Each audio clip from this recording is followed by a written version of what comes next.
I always tell people you never sit around the couch or whoever with your friends talking about how you made it to Reno on a full tank of gas and you came back safely. You always talk about those times that you got stuck in the snow and then we spent all of our money while we were there and then couldn't make it back. Like It's a good so I story. think Yeah. yeah, it's a good story. And then at some point in life you start making some money and then you just kind of drift and there's no more stories created and then you die. Life's too short for that. Yeah. We got to get out there and struggle some more You got to keep and fueling it. keep fueling it. Yeah, do something, take that extra step. Absolutely.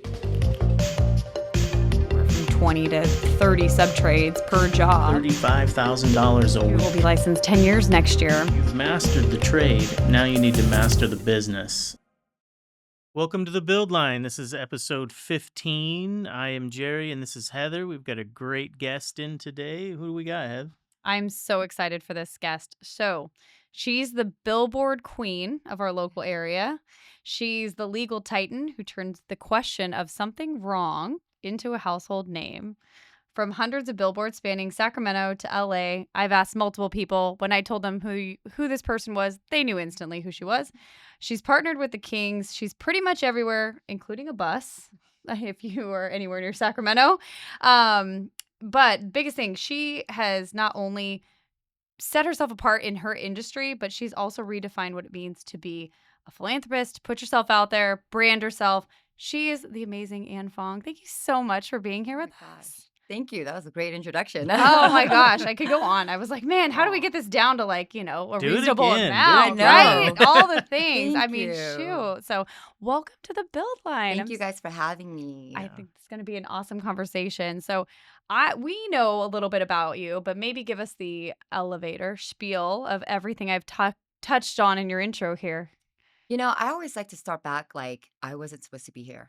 Like if I had listened to people when I first wanted to go to law school, I mean, I got rejected because my LSAT scores were so low. So the dean of the school that I ended up going to like laughed at me and said, "Young lady, you shouldn't be going to law school. You should rethink this."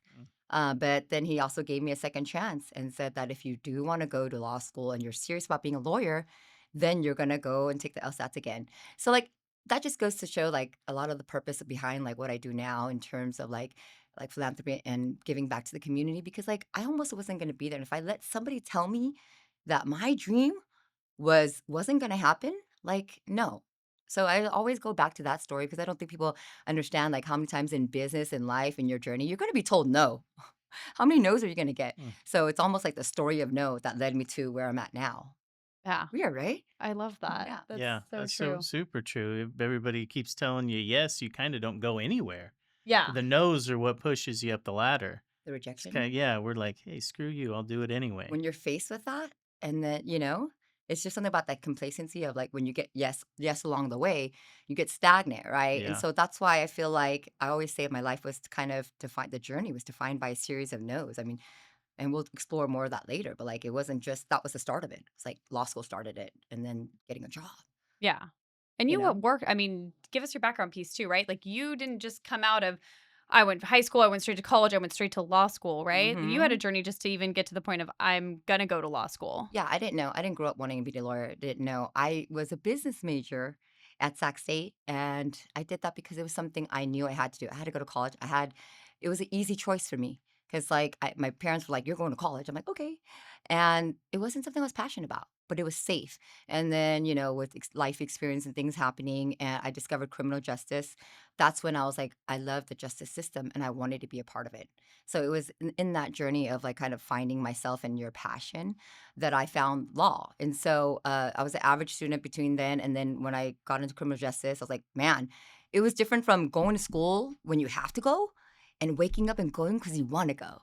And that's when I knew like this is what I needed. And that's where it sparked the whole, okay, I'm going to be a lawyer. I had so many things like I had to change the trajectory of what I was going to do, right? Take the LSATs, bombed it, and then get into law school. Also, I have to add that dean that told me that I would never make it. I ended up being the valedictorian of my class. Mm. So the number one student, I told him, I was like, when he said no, I was like, "Hey, I'm gonna be the hardest working student you've ever seen." And he's like, "Well, you know how many times I hear that?" And I'm like, "No, no, but I'm serious." I'm like, "Because I want this bad enough." And I knew that my journey was gonna be difficult. I knew that I wasn't good at standardized testing. Like, I mean, the LSATs is crazy. And so, but I was a good writer. I knew I was a good writer. And in law school, that they teach you how to write, they teach you how to think. And the bar is ultimately the goal, right? You go to law school and you have to take the bar. Otherwise, if you don't pass the state bar, you're not an attorney. You're just a JD, right? Mhm. So luckily, the bar was heavy on writing. It was two-thirds writing and multiple choice. And still, even till the day, like when I did my bar prep, I was not good at the multiple choice, but I was good at writing. And so that's what carried me through that. But anyways, going back to the journey, like after I got my passed the bar the first time. Okay, California is the hardest bar, and I was working for the public defender's office and as a legal secretary for 6 years. So I would go to school part time at night after work for 4 years. In Sacramento, you were? I was for the Solano County Public Defender's Office, so I commuted Mm. 5 days a week. I didn't tell you about this journey because that's how bad I wanted it. I wanted to be a public defender. I went to law school thinking that I was going to defend people and their rights, right? Like that's what I wanted to be. And along the way, I thought I made it clear. I did make it clear. Hey, when I'm done with law school and I pass the bar, I want to be a public defender in your office. Things had happened during that time. Leaders changed. And when I finally passed the bar, I'm like, yay, I'm going to be a public defender.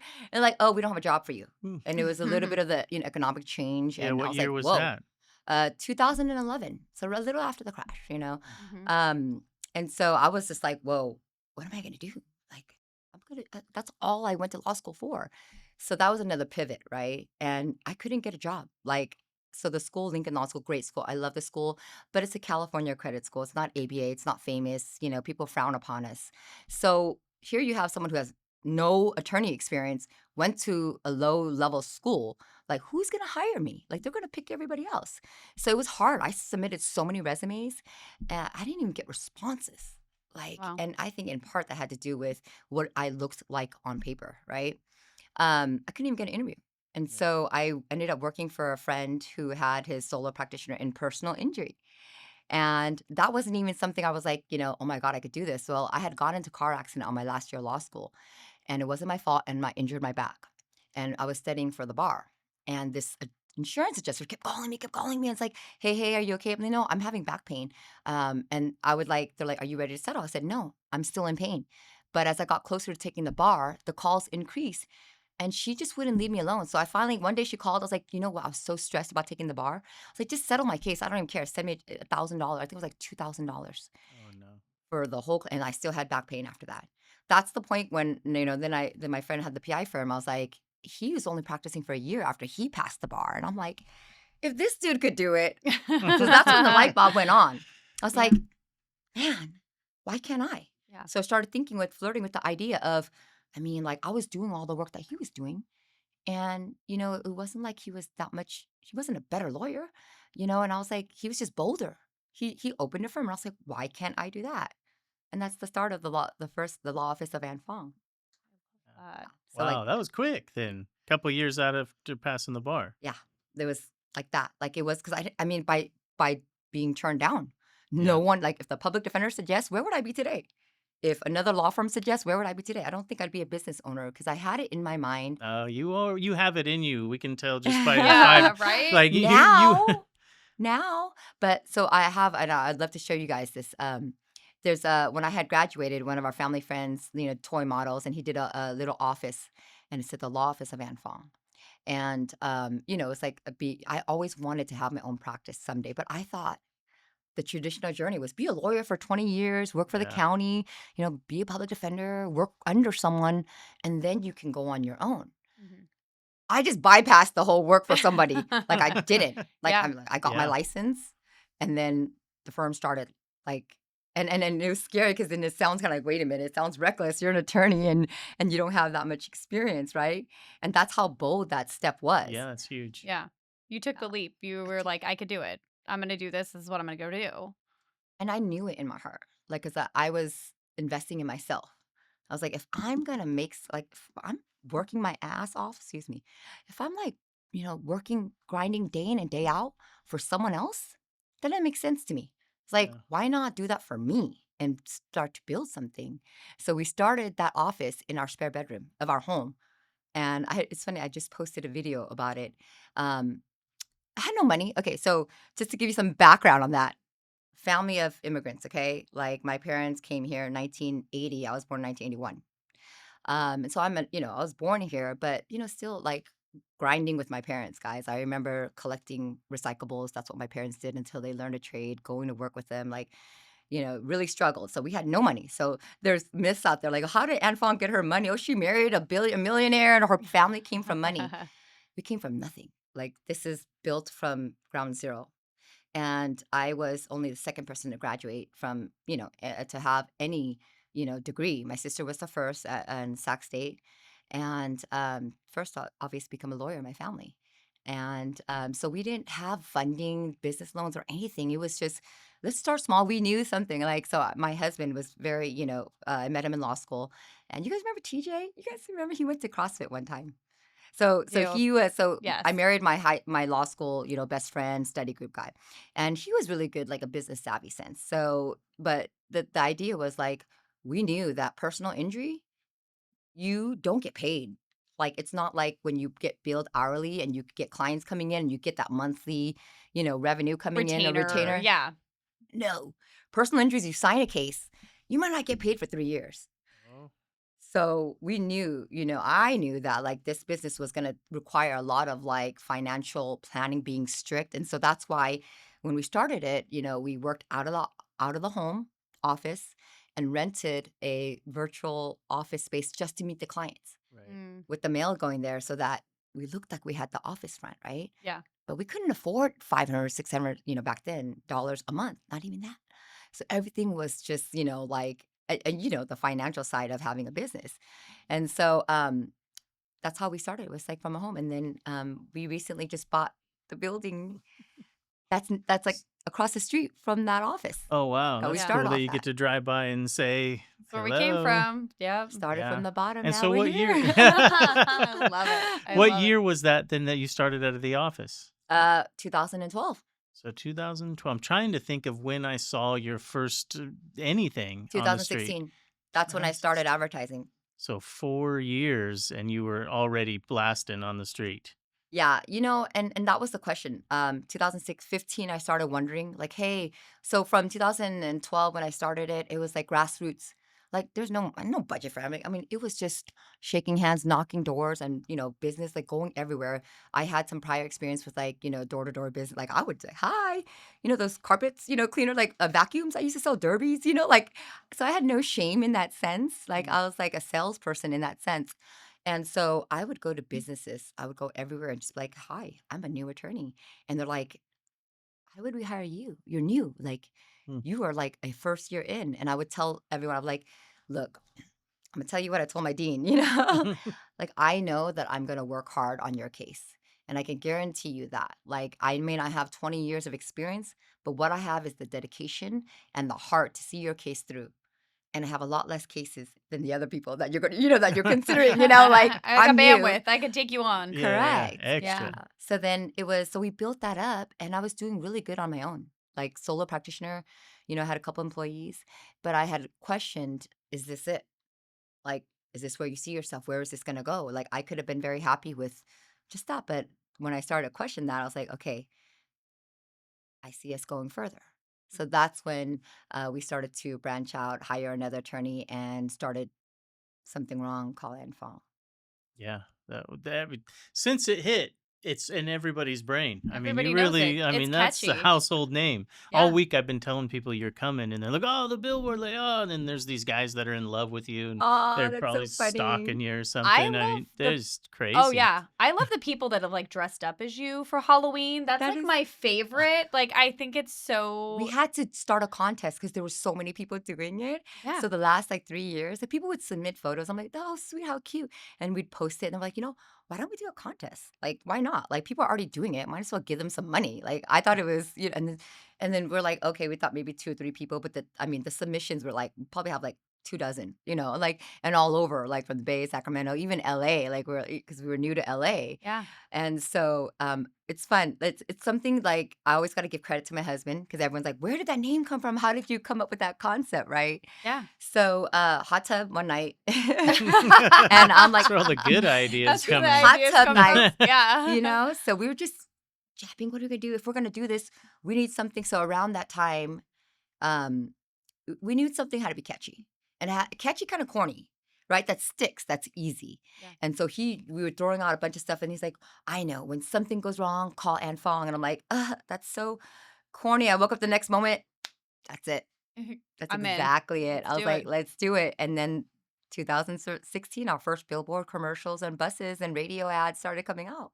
You've been to my house, right? Yeah, absolutely. Yeah, we have that nice big 12-foot multi-slide panoramic Beautiful. door. What my favorite thing though is you can open it up and it has the full screen that goes all the way Yeah. across. So I can let my kids out, go swim, right?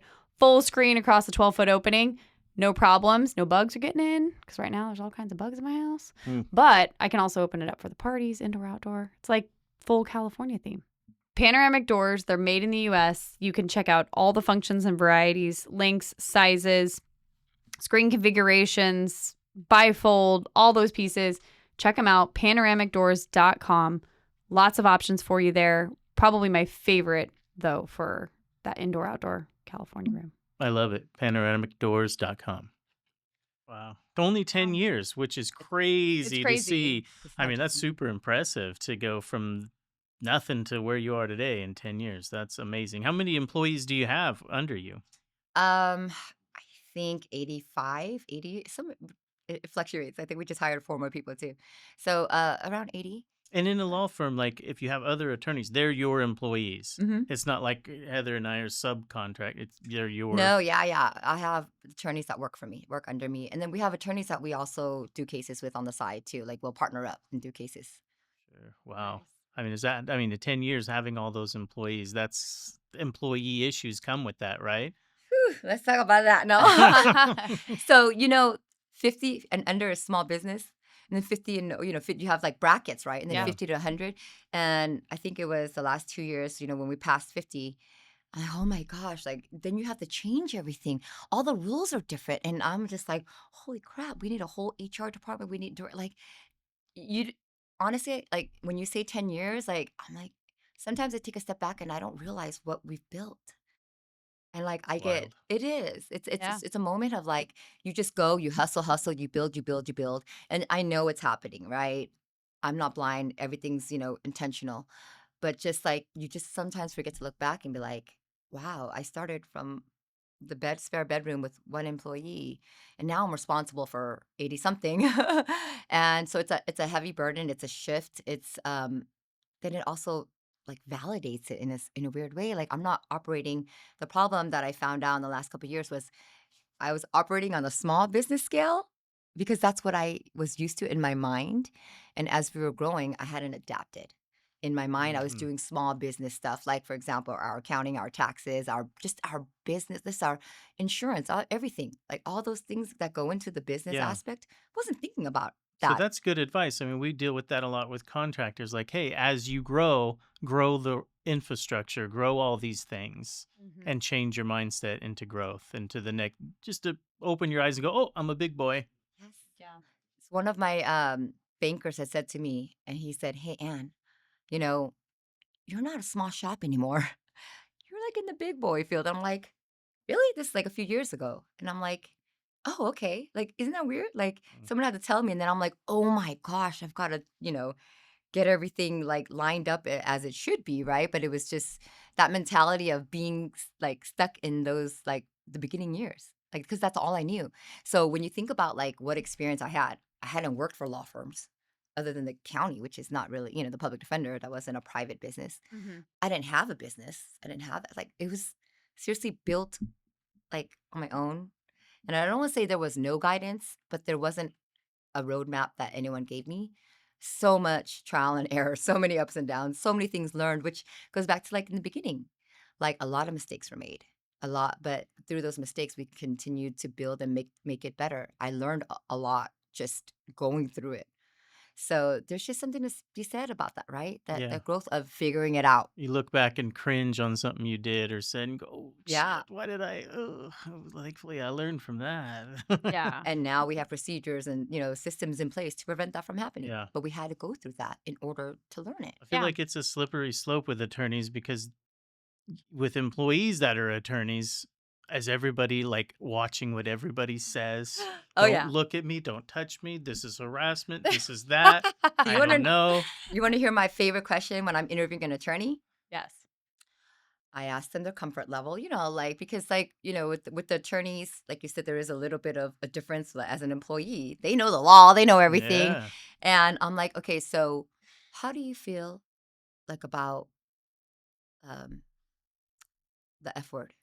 And I'm like, because I'll tell you, like, that's gonna come out of my mouth. And if you're offended by it, this is probably not the place you should work for.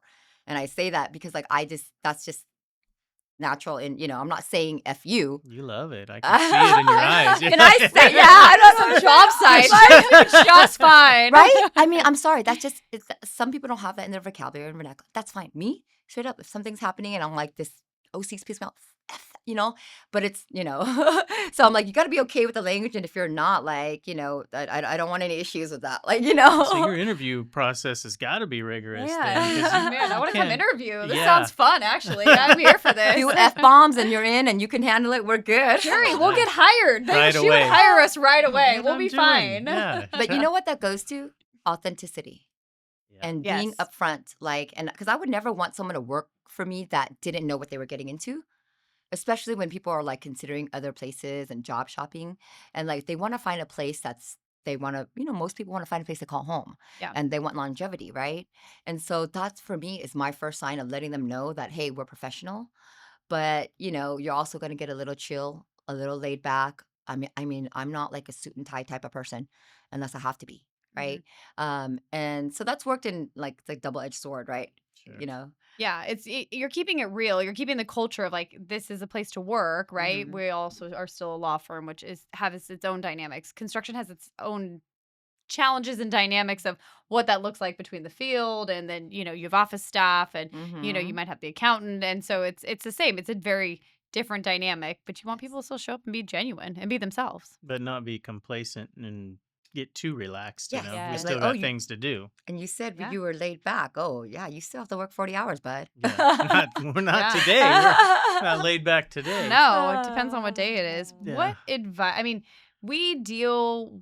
I think it's interesting because we deal with my experience in construction and in laws. Typically, if we have gotten in trouble, right?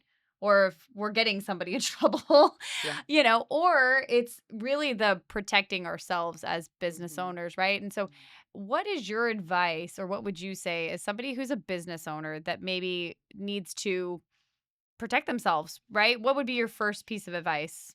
I would say find yourself a good business lawyer. Always have them in the pocket of your hand because before you make any decision, and that means like before I make moves, I call. Like lawyers have lawyers, right? Yeah. Yeah. And it's just a smart thing to do, especially when it comes to making those big decisions. You want to know what are your exposure, right? Like what are the risks I'm taking, and like is then is it how much is it going to cost me to pursue this?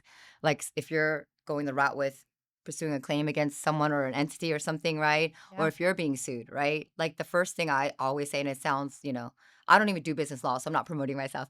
But what I am promoting is getting the answers before you make a move. Yeah. And just spend the money. Like, because you're going to pay for it later if you don't and you make the wrong move. And you're like, we're talking about thousands of dollars, $10,000, 10, 20, like to retain a, decent business lawyer. I mean, maybe 5,000, 510, just to get a consult. Yeah. Like, get it going. Spend that money. Yeah. You have to. I have mean, to. we got sued year 2. Mm-hmm. And I remember getting that letter in the mail and I freaked out. I was like, we were still running the business out of our house. I'm thinking, okay, we're going to lose our house. This is incredibly scary. We called a mentor of ours because we didn't have an attorney. We didn't even know what to do with this. We're like, oh my God, it was a labor claim. We were like, oh my God, what do we do? And so we called a really good friend of ours, mentor, other business owner. He goes, congratulations, you're officially a real business because you've been sued now. And I'm like, Yes. what? Like, Uh-huh. that's the mentality I'm supposed to have about this Yeah. situation. But your advice is so true, right? Because as soon as we got we got an HR attorney on Mhm. retainer, and it's like Mhm. we have her now. She's in our pocket. If there's something that comes up, it's like, Who do you call? hey, Lisa. Hey, Mhm. Lisa, I got a question. You know, Yeah. that's good advice, and we always go back, or I do. I go, all these guys making all this money, these contractors and people, or any business, they just go, they use their business like it's a ATM machine or a piggy bank, and they don't go, I need to put some money over here. I need to have Mhm. this person and that person and that person. That's how you build. But they don't do that, and then they go, why didn't this happen? And I don't have any money for it. Well, Mhm. dude, the the money that all these hundreds of thousands are to provide buy these other services. That's how we all stay in business. Yeah. Correct. It's a And circle of life in business. it is, and it's the unspoken part. It's not the part that people like to talk about often. Like, when we talk about like businesses, successful businesses, we always see the glory, right? Yeah. We don't see the shitstorm. We don't see the day. Like, I bet you a day in your life, you have no idea what we really go through on a daily basis, right? Yeah. Because it's hard, like we don't talk about that. Yeah. But I think that so like going back to like good advice is realizing, building the infrastructure, getting advice. I mean, all these things that go into it. You could get mentorship, you can have someone you can phone, but there's nothing like it than just going through it Yeah. yourself Yeah. Yeah. and then digging yourself out of it, right? Yeah. And then having the right tools and people in place to help you get through it. And that's why I say, like, you learn so much more than, by your failures and rejections than you do just doing great all in life, right? Yeah. Yeah. No, it's so, so true. I really think part of what I love about your story, and I think you've touched on it a little bit too, is like you put the brand out there. You've said 2016, right? Billboard, bus, all those things.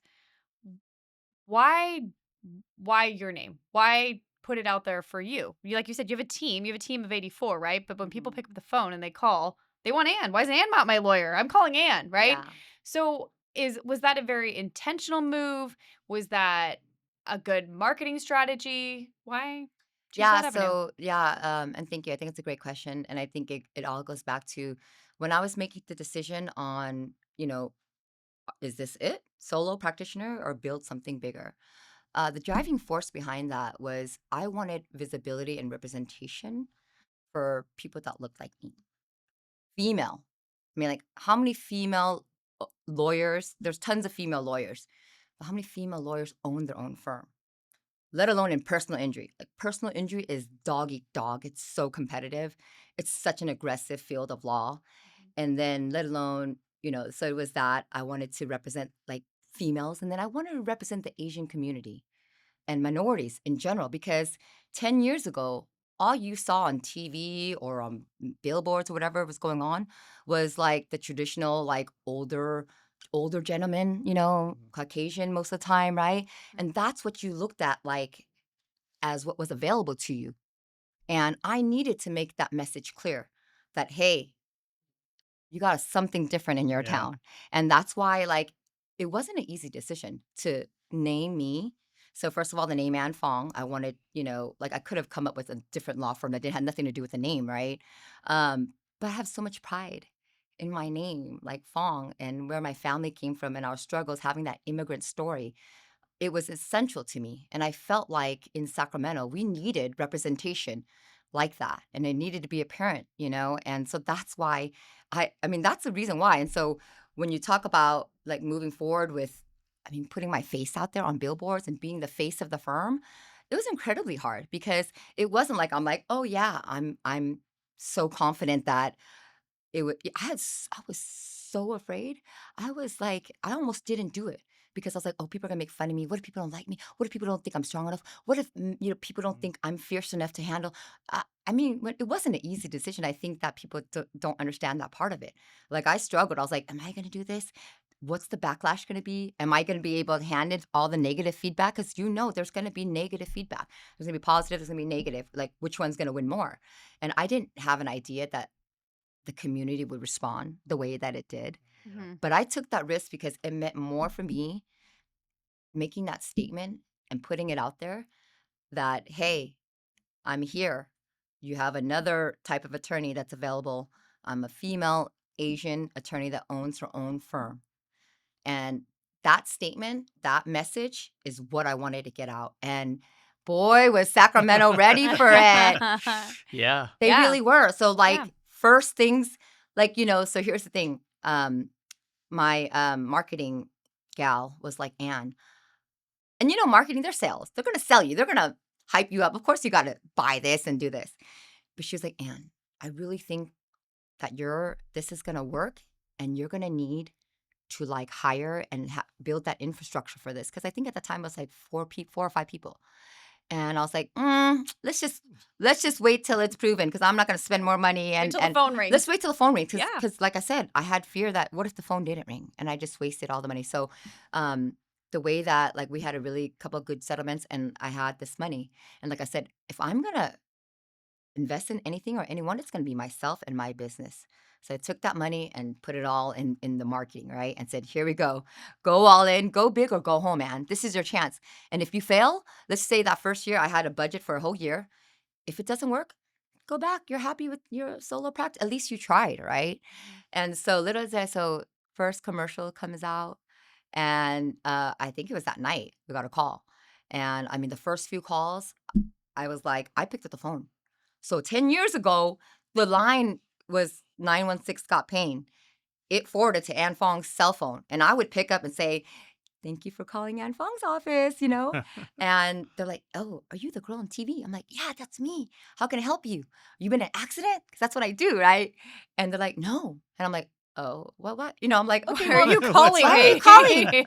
Okay, so the first few calls, I kid you not, I always, like, I pause for a moment, because it's, they were like mothers and daughters and aunts calling and say, hey, I just want to say thank you for putting yourself out there. I'm like, whoa, okay. And I got one call. I'm like, the next call would be the same. Hey, nothing's wrong right now. Nothing's wrong, but I'll remember you. I'm going to call you if I get in an accident, but I like your board. It's like, we needed this. The calls weren't about people needing an accident attorney.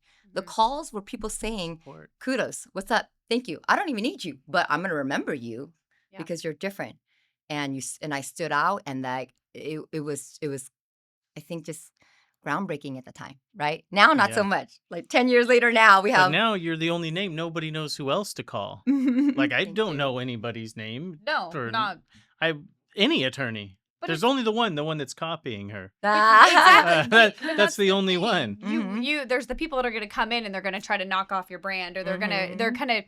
they're coming late to your game. Yes. And you've already put it out there. You're already the one, you're trailblazing it, right? So you've Yeah. already done that. You've been out there for 10 years. You're already coming up with new ways. Like, Yes, you're like, okay, exactly. great. Copy my idea for 10 years Yeah. ago. So do you Sounds guys good. duke it out? Is there like a place you guys meet at, like Oh. the You know, King's back in the back? well, okay, and I'm sure you guys have the same thing.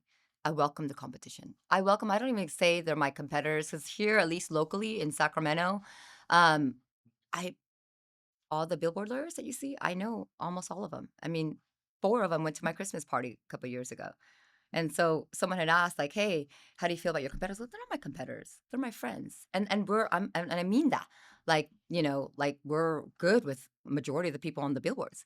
I welcome that competition. If you have an ad or a space that someone else resonates with you, that's your niche. That's your market. Yeah. And if they resonate with me, that's me, right? You identify, it's different across the board. And like I said, there's nothing that, like, for me, it's like flattering, but also at the same time, it also keeps me on my toes, and you Yeah. gotta be Some kept good on your competition. toes. Yeah. Yes, But it's yeah. also, we deal with that in our industry. It's what are you going to deliver on? What's the product, right? You have the Mhm. same situation. We can go build a house for somebody, but what's the experience going to be like?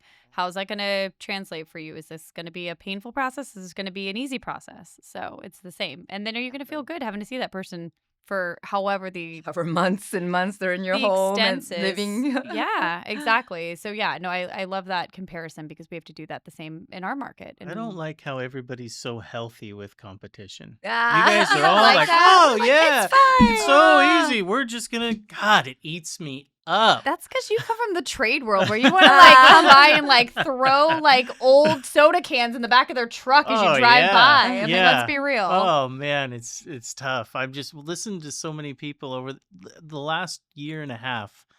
I've asked this question about competition, and the healthier ones are like you. They're like, "Oh yeah, there's enough." And I'm just like, man, it dwells on me sometimes. I can't get out of I it. want to give you an example. So the Sacramento Kings, Golden One, I mean, I was the first lawyer on Mhm. there. So we had a contract with them, I think it was 2021. And so last year they asked me if I wanted to buy exclusive rights. You know what that means, right? Yeah. Mhm. And they wanted X amount of money for it. And I said, "Oh, so you have other PI lawyers specifically wanting to come to Golden One?" Oh. And they're like, "Yeah, we have 3." I said, "Bring it." I said, "I would love to see what they do and if they can capture the crowd. And if they can, by all means, that's your crowd." Sure enough, someone came in and was gone within 3 or 4 months. Oh, wow. And I don't even, I don't like to mention names. Yeah, So, who cares anyways? but it They just suck. goes to show you, like, I'm sorry, Kings, Sacramento Kings, Golden One, I own that, okay? have Try and come in my Oh, space you and own it. good Yeah, you luck. that's for do. sure. I mean, you Yeah. own Sacramento. You're the queen. Oh, It thank is. you. Well, It's and it's not just from the fact of like, let me be your attorney, right? Like, no, you no. are involved in so many philanthropic organizations, ones that you've started, ones that you are a participant in. I mean, you are 100% about giving back to your community. And I think, I mean, in quick Google search between education funds, right? Law scholarships, Mhm. women empowerment, you have 3 nonprofits. Is that correct? 3? No, Baby Annie's, well, Baby Annie's one, yes, yeah. My Sister's House? That's not mine. Okay. I'm a part of it. Oh, Well, I'll explain. perfect. Right? Single Home Strong?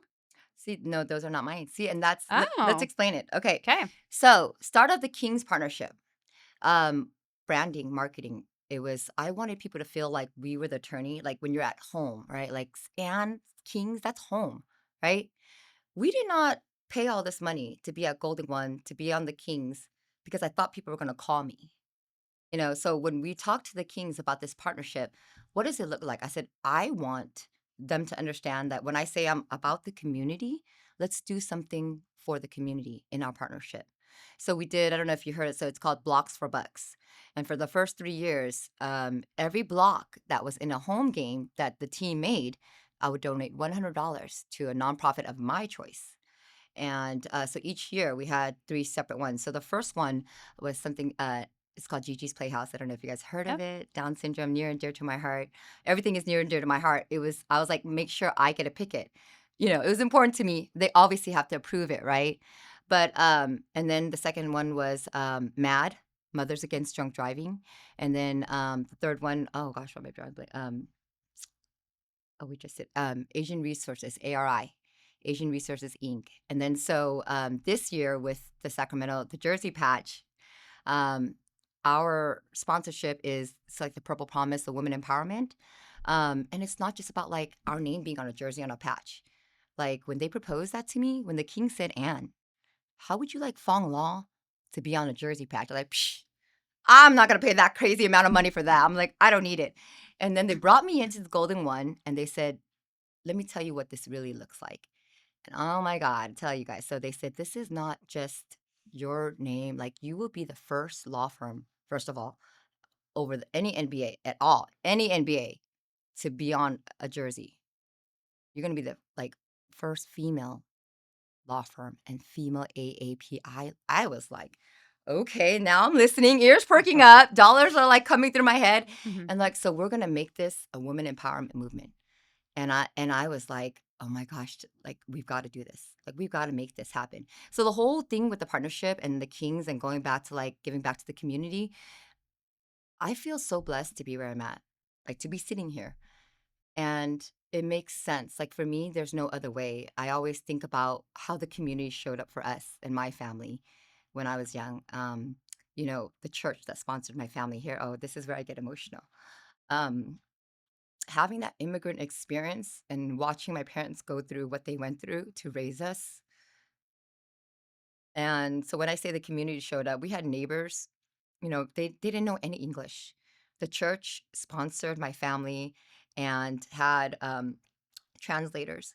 And we're talking about strangers, helping a Chinese immigrant family that they didn't have to, they didn't need to.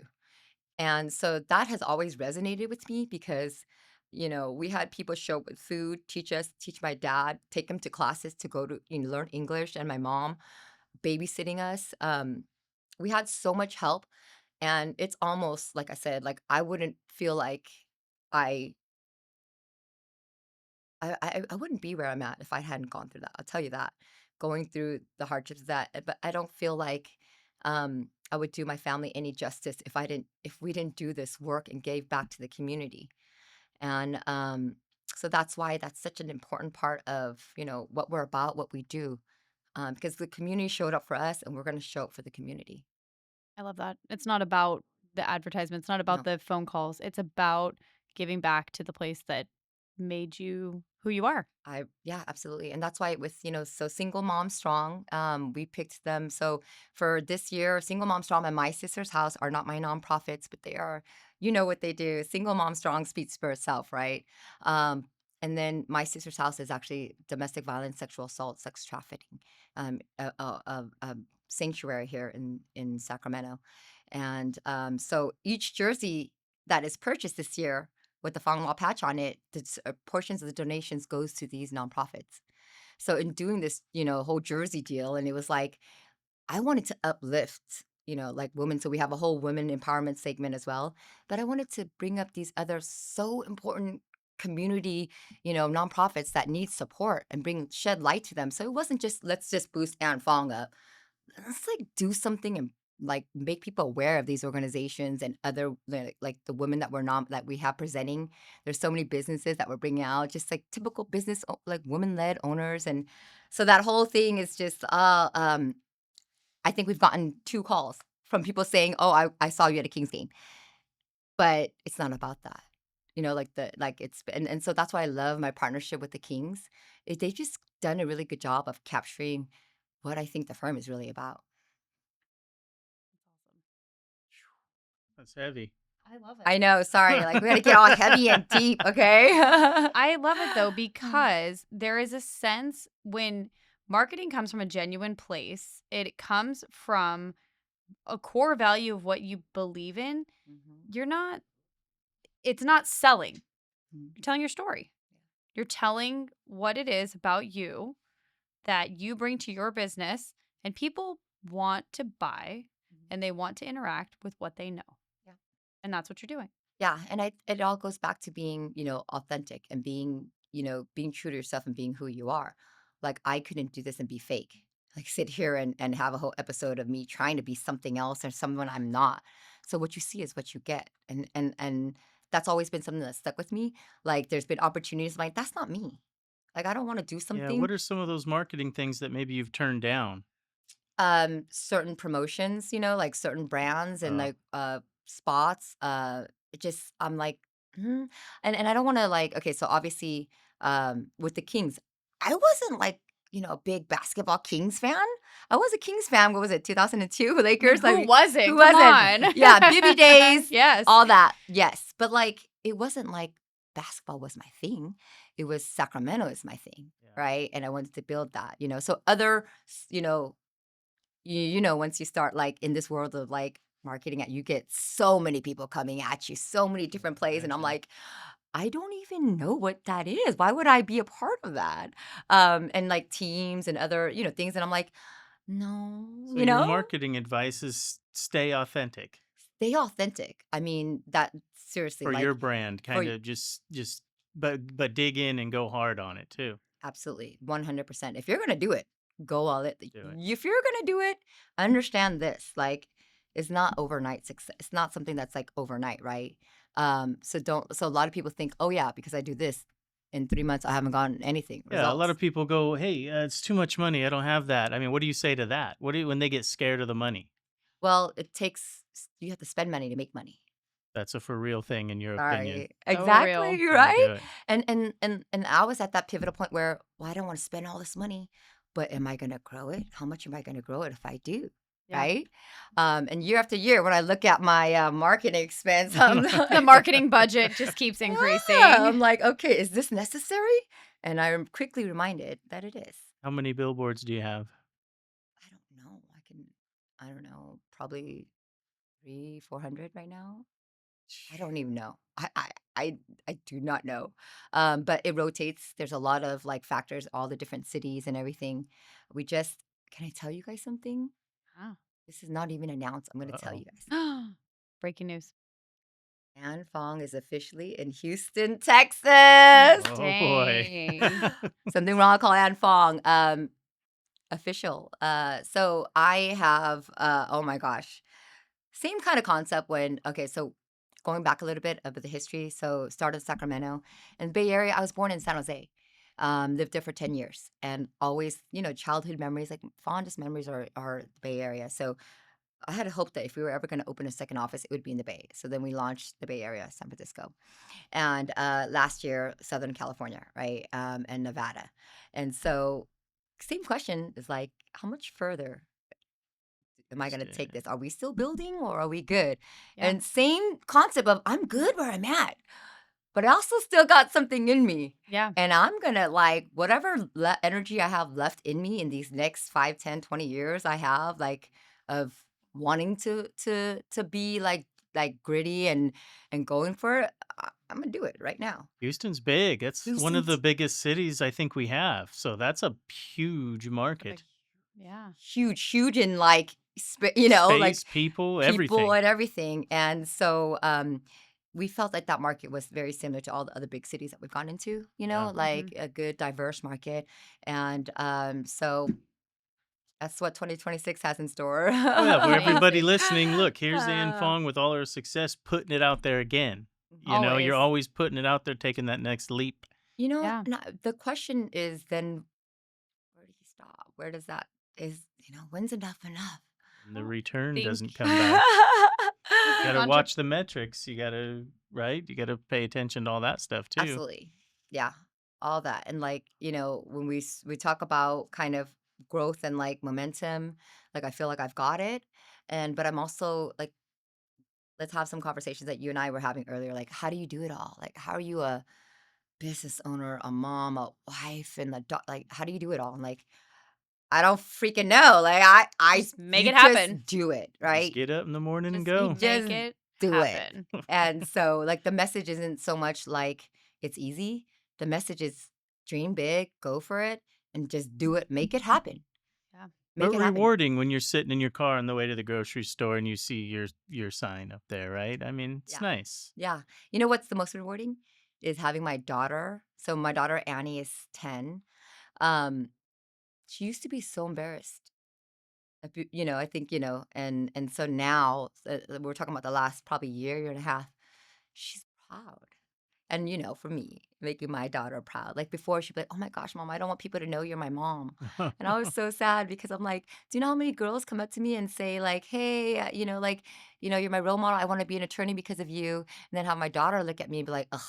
And that's the only, like I care about her the most, right? I want her to be like, And so now recently, I've been trying to pull her into more, about like what we do, what we're about, bringing her and make her understand. Yeah. She's only 10, so it's a fine, delicate balance. You can't do too much. And so she just recently has been saying a couple of things, and she's like, I want to be a lawyer like you, mom. Sh- Mm. Really? And like, I'm like, okay, let's, I'm like, in my head, I'm really like, oh my God, okay, how are we going to work this out? But I'm like letting her lean into it. And she'll tell me things like, hey, mom, like, oh yeah, I saw your thing today. And I'm like, oh yeah, how'd that make you feel? She's like, I like you in that. She'll comment, "That was slay, mom. I like that pose. That design slay." I'm like, "Okay," I'm you like, know? I'm trendy. Thanks. Thanks, Yeah. son. I appreciate that. Yeah. So, yeah, I love that. I it's pretty think well. that exposure just it opens the world of what you're doing, but then also what that impact looks like. And so I think it just helps your children keep into perspective what you're doing. Yeah, and I always have to remind her, like, I'm not giving you shit. Sorry. Okay? Let's be real. You have nothing. You're not rich. Your mama is rich. Okay? Your mama has money. Your mama built something. You little girl, you're gonna be like me and work for every darn thing that you want. I'm not giving you nothing. And that it's like me and my husband are on the same page because that's so important. Like, right? Like Builds character. Yep. it does. Like I keep talking about like my struggles. And if I didn't struggle so much, I really don't know like the type of Anne Fong I'd be, right?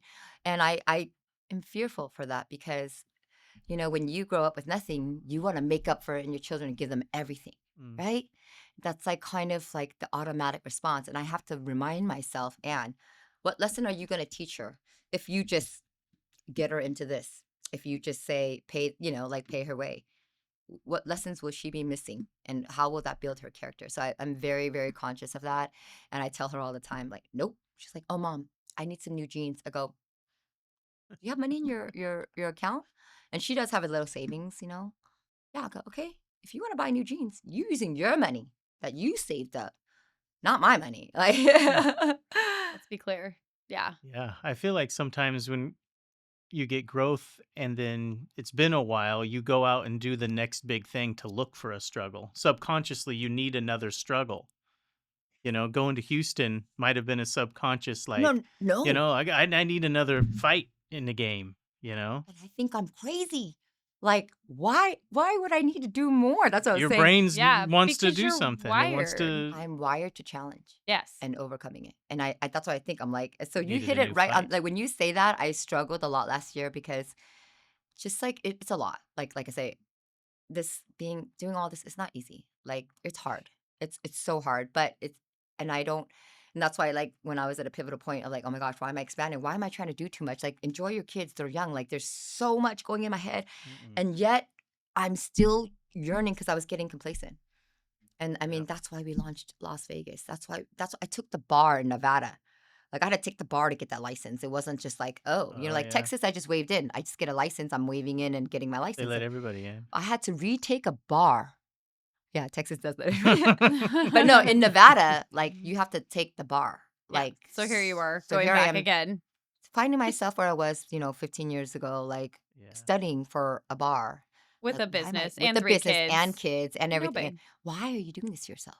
But like I was like, You needed that a fight. I needed it, and felt so accomplished after I passed it on the first try. So I took the Nevada bar in 2024 in the midst of, oh my gosh, like I don't even know. There were so many things going that weekend of the actual bar. It was like so crazy. I think I studied. I did study. I definitely had time to, but it wasn't as much as I would like to. And I don't know how I passed it, but I was just like I look back and I'm like, I have friends that have taken that bar 3 times and have not passed it. Wow. Wow. Like recently, to try and get their Nevada license. So I'm like, how the hell? But I remember I was the valedictorian. I remember from California bar, I studied the California bar for Nevada. I just put on the nuances, the differences, because I had my outline from all those years and I had ingrained it in my brain so much. When I picked up that outline, I was like so surprised at how much I remembered. And so, but anyways, going back to that, like the excitement I got from like, oh my God, I'm taking a Nevada bar and having that challenge and then like being able to like have another thing under my belt was like so purposeful and like felt like I needed it. Yeah.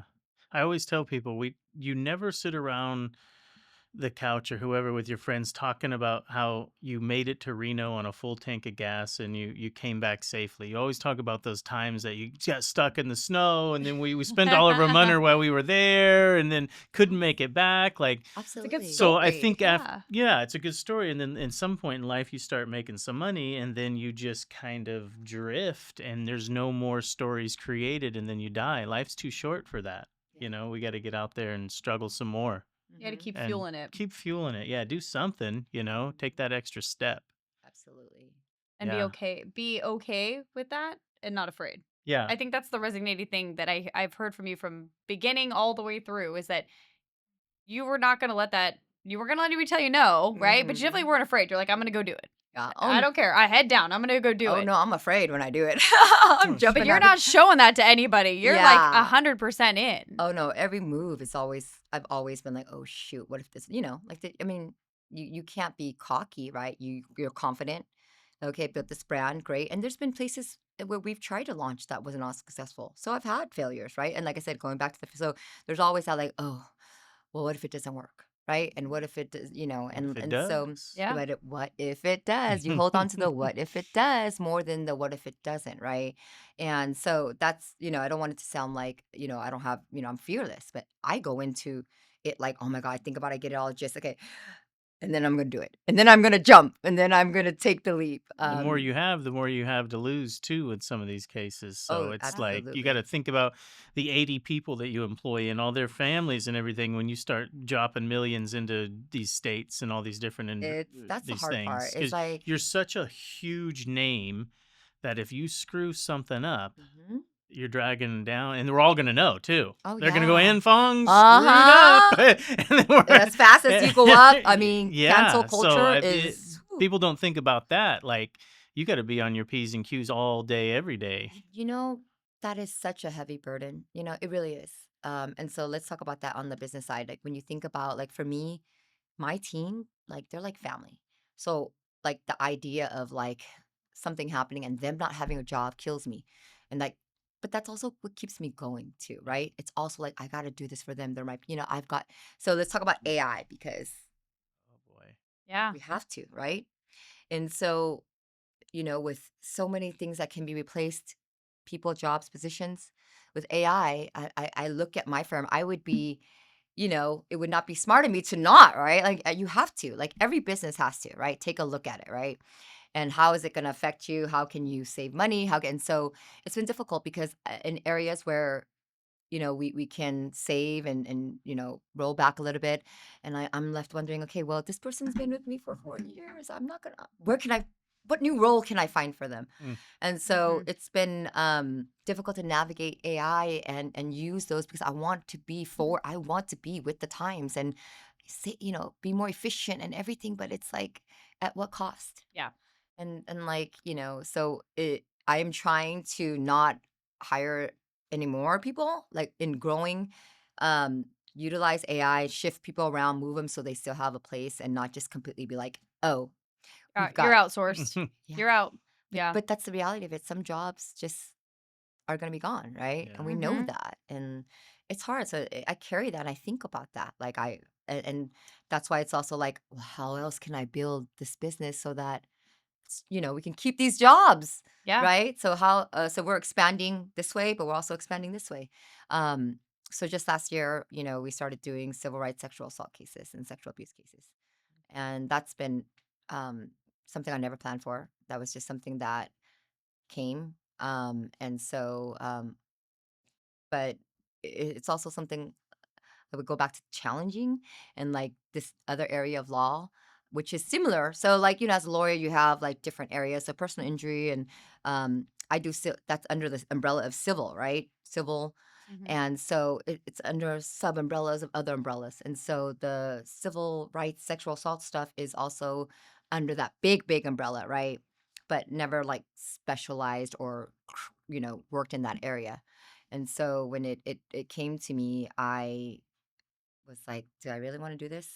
And why do I want to do it? And so, a lot of soul searching, a lot of like being authentic and being real. And that's when I was like, yep, we have to do this. Like, it was something I felt like I had to do, terms of like fighting for survivors and, you know, people who have been abused sexually. And just, it is something that like, it wasn't in my plan. Mhm. Like, I wasn't like, okay, and in 10 years we're gonna open up the Yeah. practice to do this type of, to do sexual assaults. It was just came and it was like, okay, are you coming up to this challenge? Are you living It's up a to this? big challenge No, it is. and a huge help to the community again. And also I could have rejected it, right? But going back to like the need to always be challenged and like rising up to the occasion and like learning that. And so we built this whole entire team for it, hired lawyers, for that to specialize and, doing that, opening up that area. And it's so meaningful too. I mean, like doing personal injury, we get such a bad rep. Okay. I mean, we do, right? And I know it. Ambulance I chasers, was saying, yeah, ambulance chasers. and Yeah. just that feel like when you think of that, like, trust me, we get a bad rep. And like some people like who see me and that's all they think. That's right, you are. I don't see that. I just Yeah. see Anh Phoong. Like I don't see personal injury I don't Yeah. see the old white guy with a gold tie on. Yes. That's who I picture. I don't picture Thank you, you. and that's Thank the you. And same thing. that's kind of That's what you But you're did. rebranding mhm. that Huh. section of the market, Yes. right?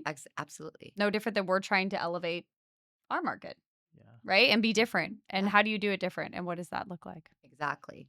And I think that it just goes to like your individuality, right? Like you can't copy the next construction company and do exactly what they do and expect the same results, right?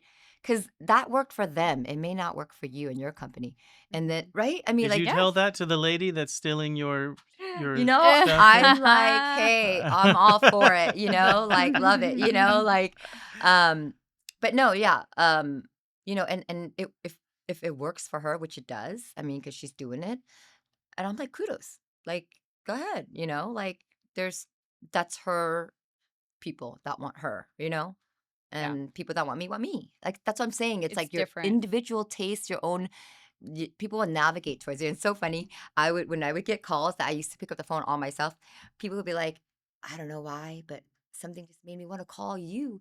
And I see all the other commercials, but it was you. I felt like you were talking to me. And like, and I just want, like, and they would just tell me the stories how they want, like, and I'm like, wow, like it's nice to know that if they felt like I was like I resonated with them out of sometimes you'll see these commercials if you watch TV.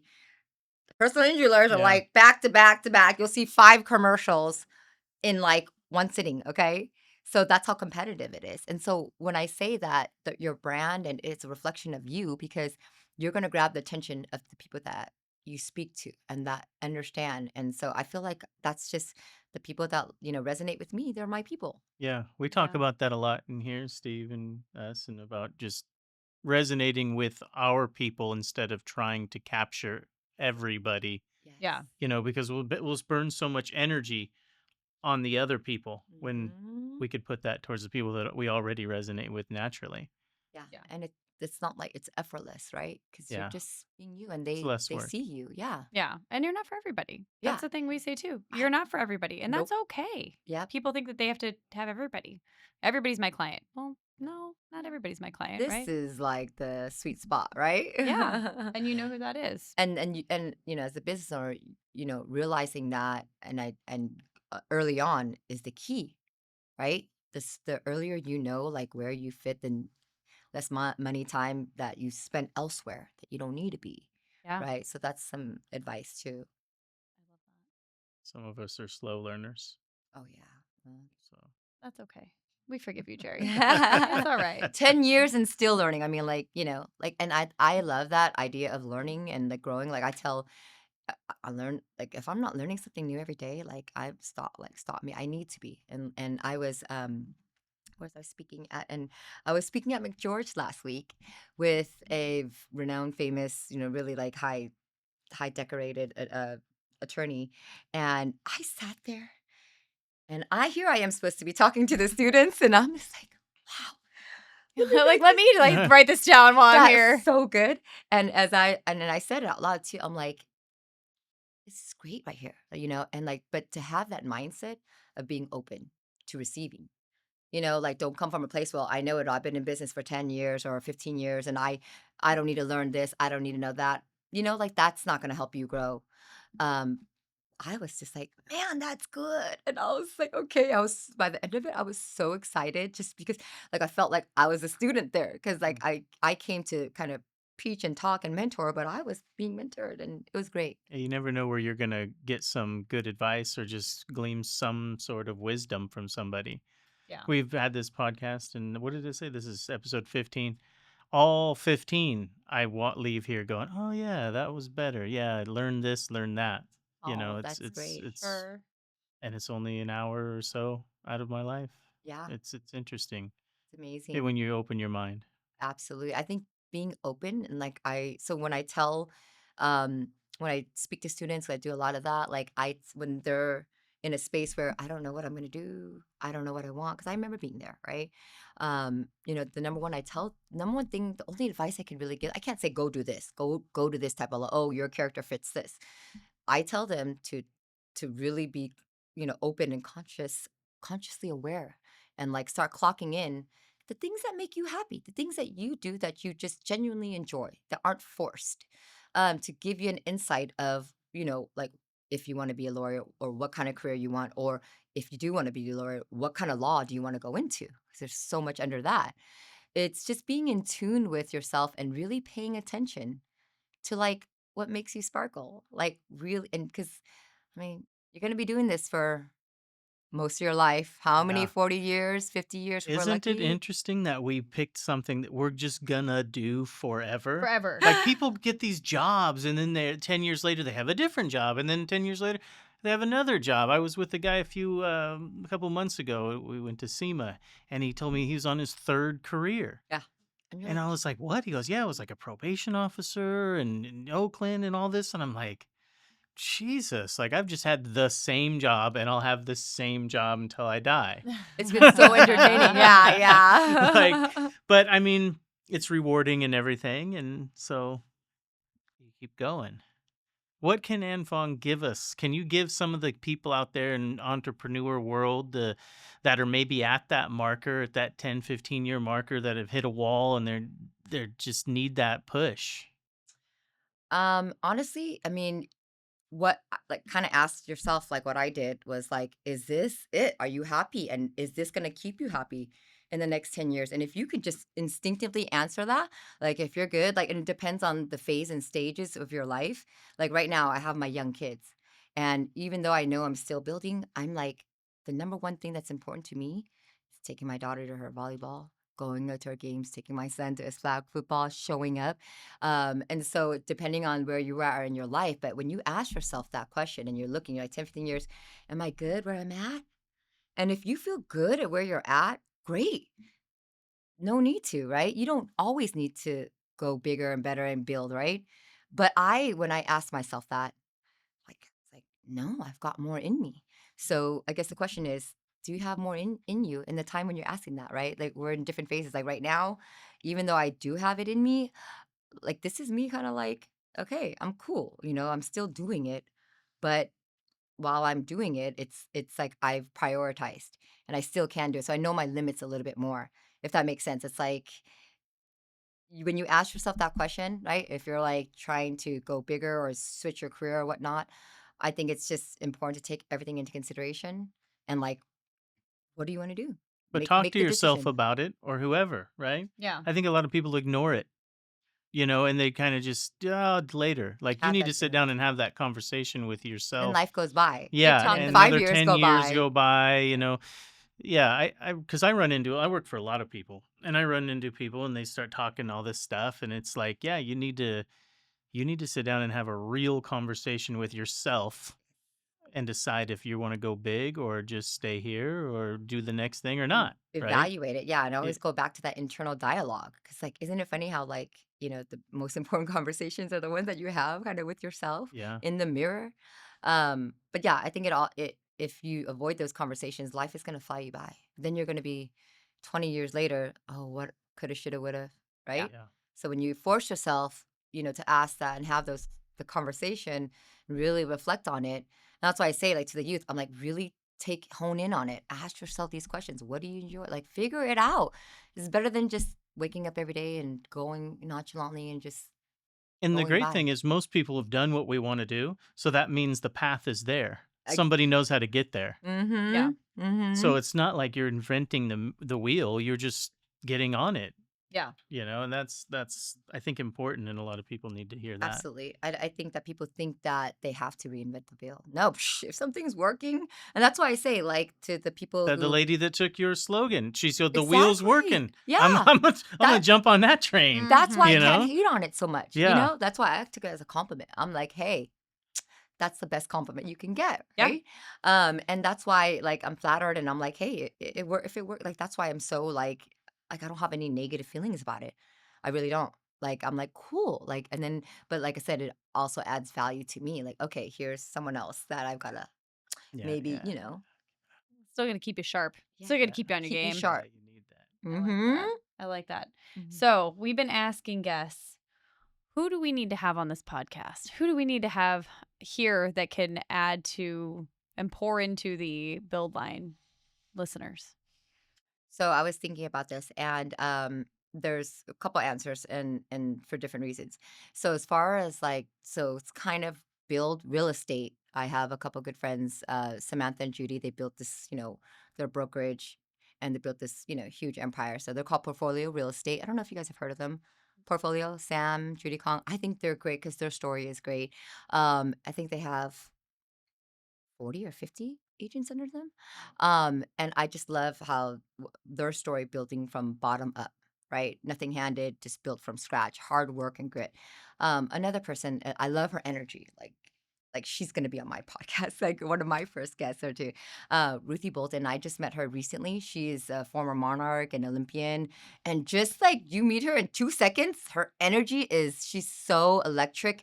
It's just like you just want to be around her. And so like in my meeting with her, and I had just met her a few months ago, but we've been keeping in contact and she's just go, go, go. Like, what's up? Here we go. Game time. Like that's her thing. One, two, three. What time is it? It's game time. And you just want to be around people like that. Like naturally gravitate to people that are exciting and that have the energy. Like who wants to interview someone that's a doozy and like Yeah. You gotta have who some wants someone that personality perks you behind it. Yeah. up. Totally. It's Yeah. gotta be exciting. I love that. But she has an amazing story too. Like Oh. amazing journey on her, her journey. So I love that. We'll have to get Steve on it. Yeah. Yeah. Get our editor in here and our producer. You Make will it love her. happen. I love You it. guys, you'll love her, promise. That'll be awesome. So we also do this fun thing at the end of the podcast where we figure out who is more important. I am not. Jerry always is. It means who's got Actually, bigger mostly our problems. guests. So we need you to take out your phone if you have your phone. We need you to tell us how many phone calls, how many text messages, I got because problems. we always like to figure in this out hour, like in the who's- hour that's because so we are cute. all business owners. We are all busy. We all have things going on. So how many calls do you have? 3 and then 10 messages. Ooh, what you got?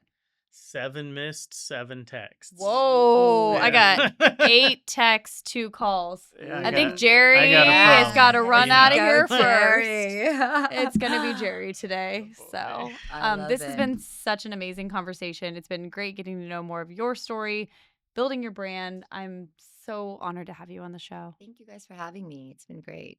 Yeah. Yeah, and do you have anything you want to plug for Anh Phoong? Did people Where can listen? people find know? you? I don't need so it's so funny. I don't carry business cards. I don't even know. They just look People for the just- bus. Yeah, look for the bus. Just find the bus. Just It's Google fine. something wrong, call Anh Phoong, Yeah. like, and Yeah. tons of stuff will pop up. I'm so bad, but I should probably have a plug. But I feel like nowadays like business cards and everything, do we still give them out? Like I don't carry them. I'm just like here's my IG or Well, that's the build line. That was episode 15. Everybody like and subscribe and share and find us on the iTunes podcast, Spotify, YouTube, everything you can do, messages, everything counts. We need them. Awesome. Thank you. Thank you. Thank you.